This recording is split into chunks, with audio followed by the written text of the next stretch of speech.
স্বচ্ছতা ফিরিয়ে আনা যায়। কাউকে আমি আঘাত করে কোনো কথা বলবো না, কারণ আমি এখন নির্বাচনে প্রার্থী। আমি যদি নির্বাচিত হই তাহলে আমি সবগুলা দেখব।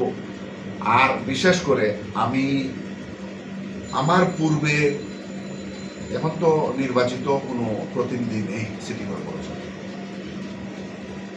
এই পৌরসভা থেকে ধরে এই পর্যন্ত যত প্রতিনিধি নির্বাচিত হয়েছে, কাউন্সিলর, কমিশনার, মেয়র এবং চেয়ারম্যান, সকলকে আমার পক্ষ থেকে ধন্যবাদ জানাচ্ছি। তারা যেভাবে যাই করেছেন আমার পক্ষ থেকে ধন্যবাদ। আল্লাহ তো একজনকে দিয়ে সবকিছু করান না, এক একজনকে দিয়ে এক এক কাজ করান। সুতরাং আমি তাদের কর্মকাণ্ডকে খুবই মূল্যায়ন করছি, কোনো হেয় করব না।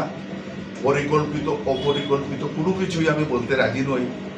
তারা যাই করেছেন আমি সকলকে আমার পক্ষ থেকে ধন্যবাদ জানাচ্ছি।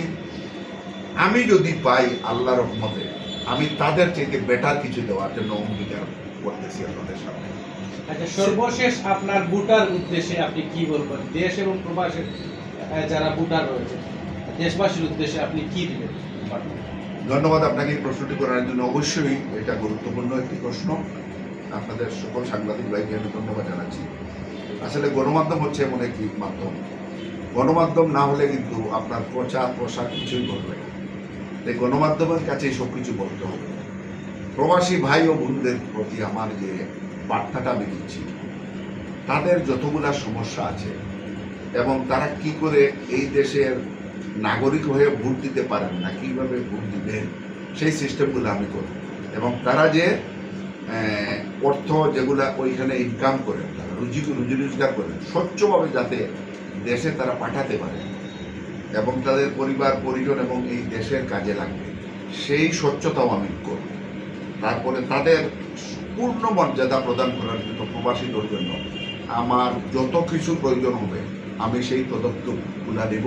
আমি ওয়াদাবদ্ধ, প্রবাসীদের জন্য আমি আমার মন প্রাণ দিয়ে চেষ্টা করব এবং করবো ইনশাল্লাহ। সেটা আমি আপনাদের সামনে বলে দেব।